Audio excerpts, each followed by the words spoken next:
Often when thinking of figure-8 motions, we start to think of the definitive type of Slavic jab motion as if I were swinging a stick or a sword and my hand is now dropping in a punch and coming out with a hammer. With a raking action, figure-8s can occur very naturally as I come down one side of the X and then return on the other. So it's like I'm making a cross or an X in front of my body.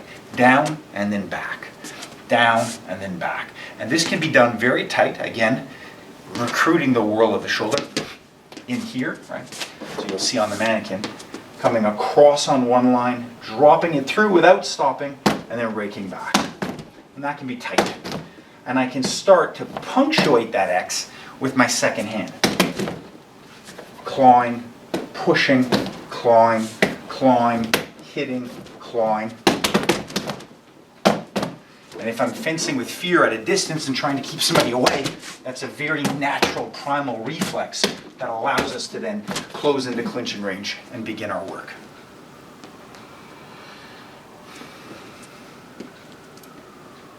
A third great concept to train in our solo work is the integration of clawing actions with our elbows. So our most basic elbow action can occur in a very stiff two-dimensional way, a so-called quick elbow that's delivered via the spine into the head.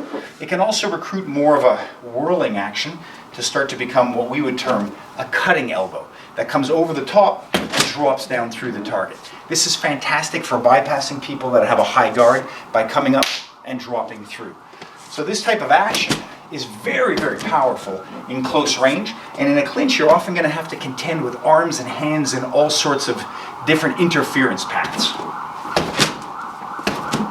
Now, one of the easiest ways to think of this is to think of hitting with your elbow and then to replace that target area immediately with your hand. And to do that, when I hit with the elbow, the hand should be low, and then when I return with the hand, the elbow will conversely be low.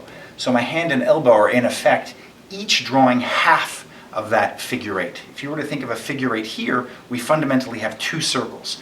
My elbow is drawing one circle on one half, while the hand is drawing the circle on the other. So I can draw a circle with my hand in reverse, forward with my elbow, reverse with my hand, forward with my elbow, reverse with my hand, and then flowing into one another.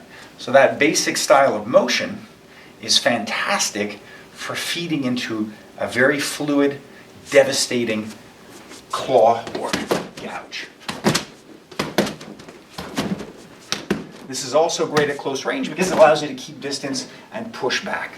In exactly the same way, vertical elbows can pass through and return with a claw, coming up and then back. Very often these are done very tensely by people, but I should think of my elbow as having this kind of a swimming action, but increasingly compressed. When I'm trying to learn the motion, I can exaggerate it, but then I make it very tight, like a very squeezed, compressed oval. My hand passing from one side of my head to the other, giving me a more complete shield, and my elbow never stopping in the same path and having to return tensely, but rather having that slight circularity to absorb and transmute the power of the shot coming back. And then when I do that, now on the way down with my elbow, my claw is ready to act. Taking my flinch reflex and turning it towards my head to come up, and then taking it back to come down. Up to come up, and back to come down.